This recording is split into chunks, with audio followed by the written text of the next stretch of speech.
This season on Healing Quest, we've made the Mission Organic 2010 campaign a regular feature of our show. Mission Organic 2010 is a national effort to boost organic food consumption from 3% where it is now to 10% by the year 2010.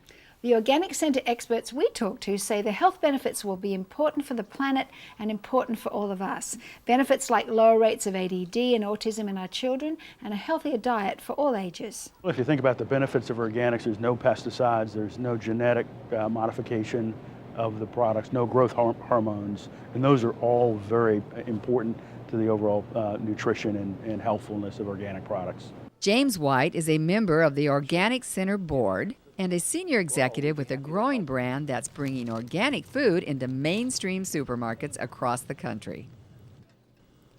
The Mission Organic 2010 strategy is for all of us to make sure that 1 out of every 10 items we put in our shopping cart is organic. And some of those items deliver a bigger bang for the organic buck than others. For example, would you believe ketchup as a health food? Dr. Alan Green says it's on his list of the top 10 organic switches we should all make. Well, ketchup is an easy switch, but how in the world did it make this list? Well, there's an important nutrient called lycopene. It's one of nature's most powerful antioxidants. In some studies, it's been shown to prevent cardiovascular damage and cancer. It helps to prevent and heal damage in our cells. Tomatoes are one of the top sources of lycopene in our diets. More than 80% of our lycopene comes from tomatoes. So what is the #1 source of tomatoes in our diet? Well, it turns out we do eat a lot of fresh tomatoes. In fact, the 4 top vegetables in a typical American diet, #1 is potatoes, then comes lettuce, then onions, and then tomatoes. It sounds like a hamburger with French fries, pretty much. But most of the tomatoes we eat are not fresh tomatoes. The typical American eats about 94 pounds of tomatoes a year, and out of that, 73 pounds are in the form of processed tomato products like tomato juice, tomato sauce, tomato paste, and yes, ketchup. And especially in kids, ketchup is a big part of our tomato consumption. So much so, in fact, that at one point during the Reagan administration, the government wanted to call ketchup a vegetable.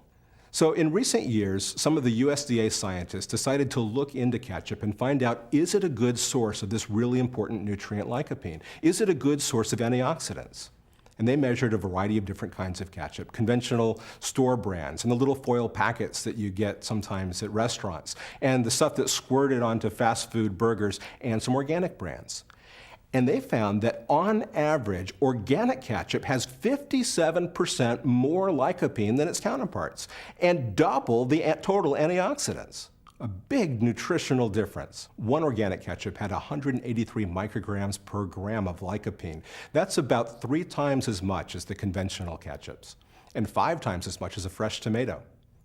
Here's a shopping tip. When looking for ketchup, the deeper red color tends to go with higher lycopene levels. So this simple switch could make a big difference. Because tomatoes are such a big part of our diet, we can reduce the pesticide use on tomatoes, especially organophosphates, a lot of which are used on tomatoes. But beyond that, with this simple switch, we could make a big difference in the nutrients that we're getting every day. Dr. Green also has one more ketchup-related shopping tip for us. He suggests that while we're switching to organic ketchup, we also switch to organic pizza sauce and marinara as well. Am I the only one getting hungry for a little Italian food right now? I don't think so.